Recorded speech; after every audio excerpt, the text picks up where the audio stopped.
in the recent history, no, yung nangyari last year yata na conflict din between these three countries.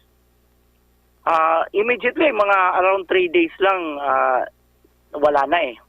But this one, talagang kakaiba yung pronouncement ng US President, ano? Talagang meron siyang pronouncement na baka abutin ng 1 month. So, iba ho talaga ngayon ang sitwasyon. Talagang prolong ito at mukhang nagpadala talaga ang US ng mga ships, carrier pa at this time, no? Iba ho ito eh. Dati, missile lang ang nagdatingan doon, nagtirahan lang sila ng missile. No? This time talagang dinala yung armada ika nga doon. So this is serious compared to the last time. In the recent history, hindi natin na masabi, hindi na ako kabisado doon sa 1970s, no. Pero in the recent history, this is the more serious na nangyari in the case of this Middle East at saka Strait of Hormuz na issue of conflict, no. Ngayon pong araw na ito, epektibo yung mahigit piso sa lahat ng mga produktong petrolyo. Meron pa po ba tayong inaasahan at nasa magkano sa mga susunod na linggo po, Direktor? Well, ang makukonfirm muna natin no ngayon, mukhang ang trend ay pataas pa rin. So meron hong aasahang increase next week.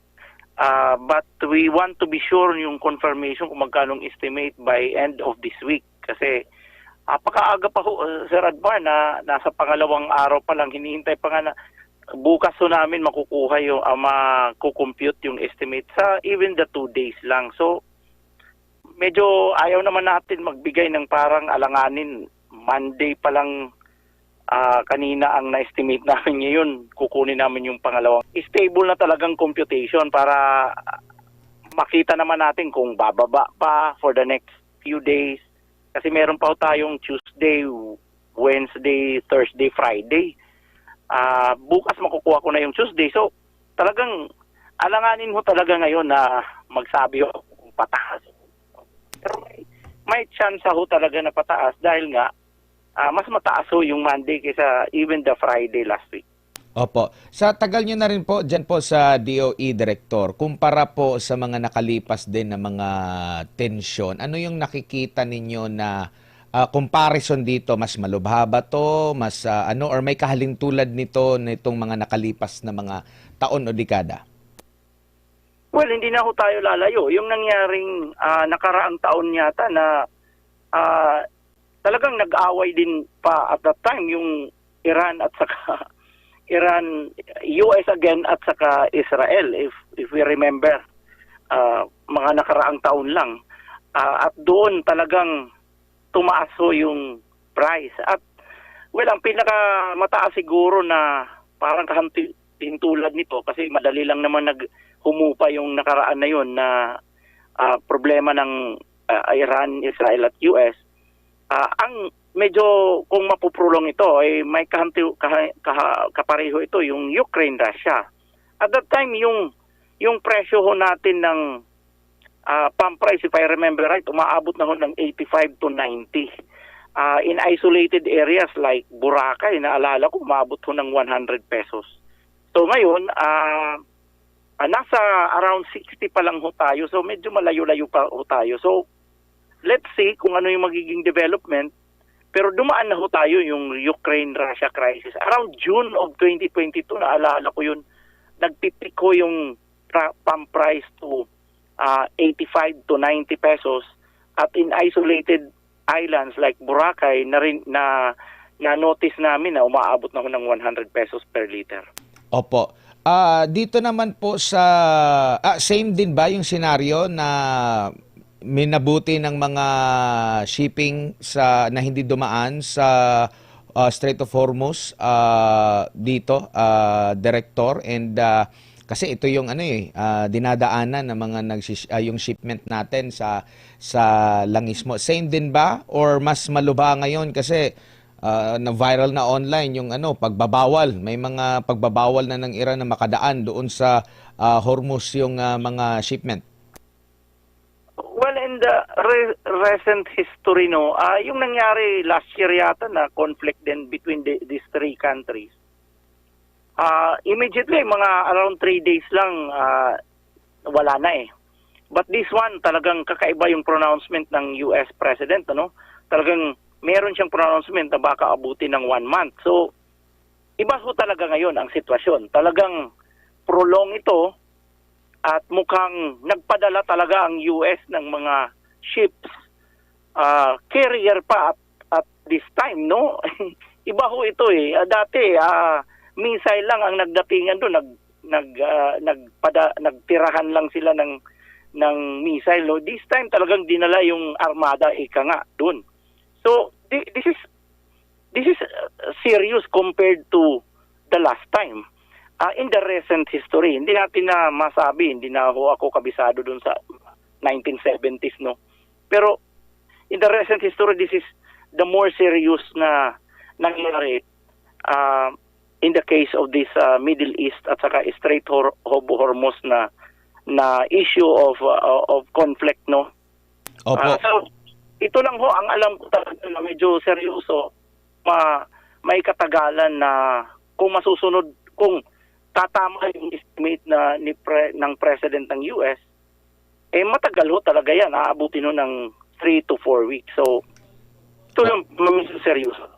Oo nga po, kasi hindi lang yung tatlong bansa yung US, Israel at Iran, damay na rin yung mga kapitbahay na mga bansa na nagsabi rin na re-rest back sila doon sa nangyari din na pag-atake po ng Iran. Now, dako po ako dito po sa nakaimbak pa natin or good for ilang buwan po. May nabasa ako sa Thailand, good for 2 months yung kanila. Sa atin po, mga hanggang ilang araw o buwan, linggo ang nakaimbak natin na langis po.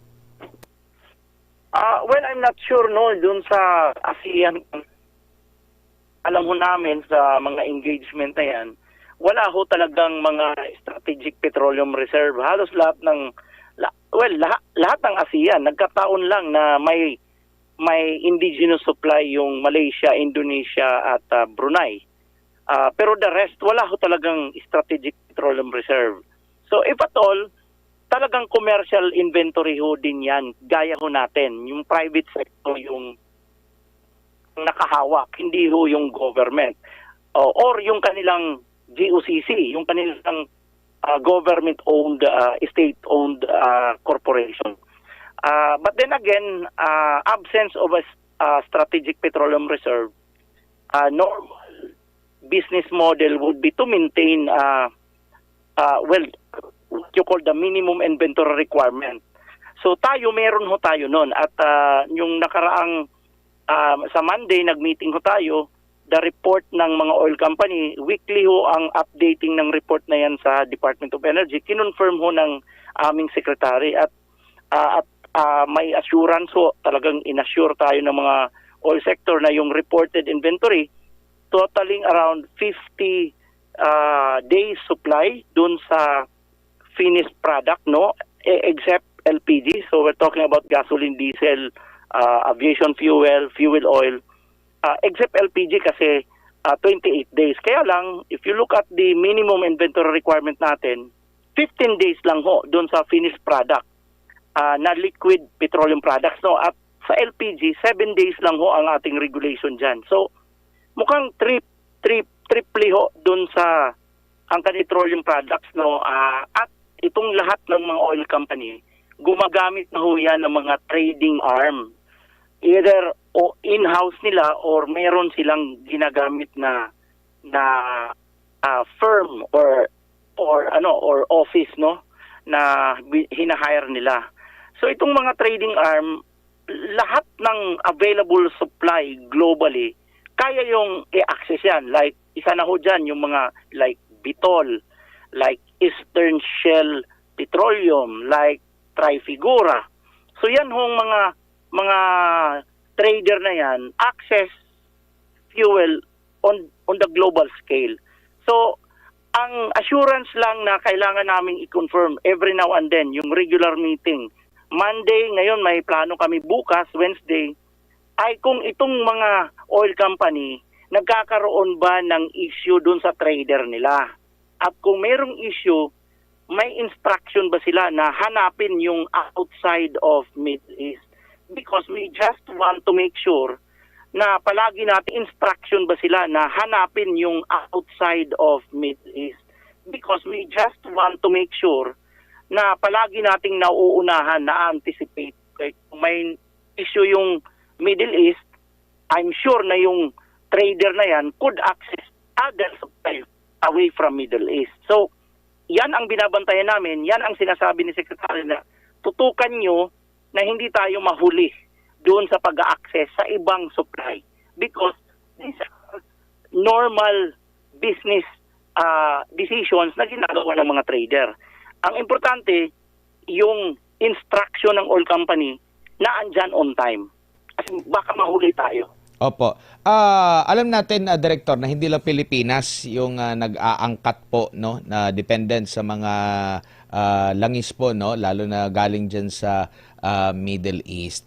Every time po na merong crisis, merong tinatawag na panic buying.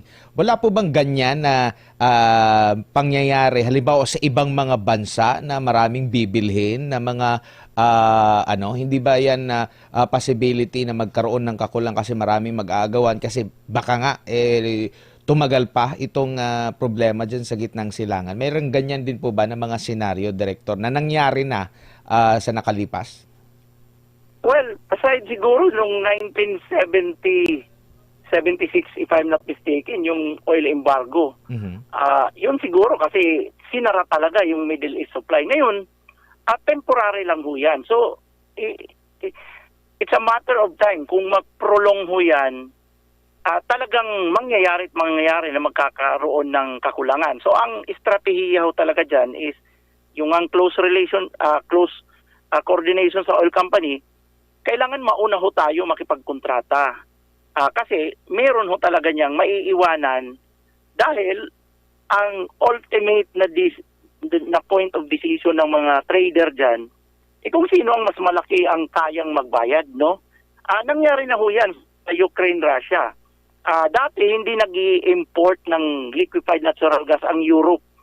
Kasi nga, naka-pipeline sila sa Russia. Ibiglaan nilang dinesisyonan, ayaw na namin, sasara namin yung kontrata natin, Russia. So, tingnan mo, in a matter of 2 to 3 months, bigla silang nangagaw, no?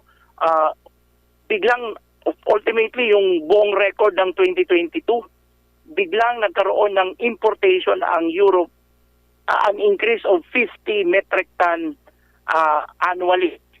So, tumaas ho ang price to $85 per MMBTU from the normal $12 per MMBTU. So,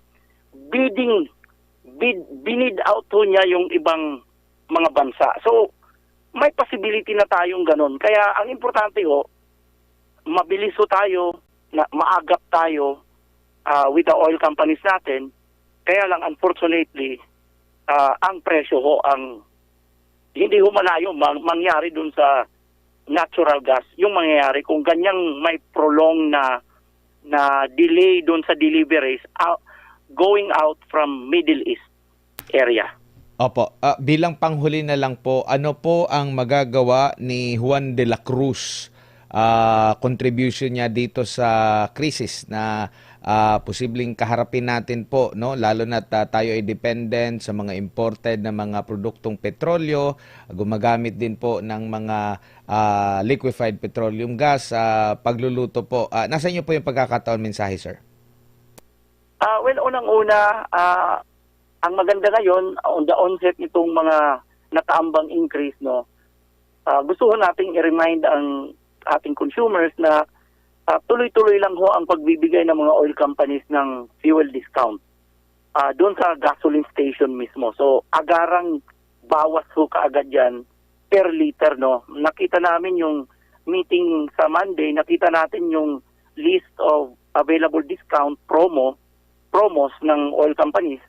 Meron hong umaabot 1 peso to 2 pesos, meron ding as high as 5 peso per liter. So, i-avail po natin yan habang nandyan ang mga discount na yan. At wala pa namang plano ang oil companies na i-atras ang mga discount promo na yan.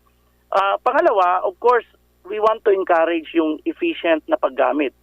As much as we want to respect naman, with due respect naman sa ating mga kababayan, alam namin na mga importante ho ang lakad ng lahat, no? At minsan ang isang kailangan ho ng maging convenient para sa lahat ay yung magkaroon ka ng sasakyan mo. But of course, kung kakayanin ho gumamit ng public transport at gawin yung mga carpooling, for example, at iwasan ho yung paggamit ng mga lakad na hindi naman importante for the meantime, kundi makisabay na lang sa mga kaibigan, why not? Kasi ultimately, hindi lang ho natin natutulungan yung pagbawas doon sa gamit ng limited resource natin, yung fuel, nakakabawas pa talaga sa ating gastusin sa fuel.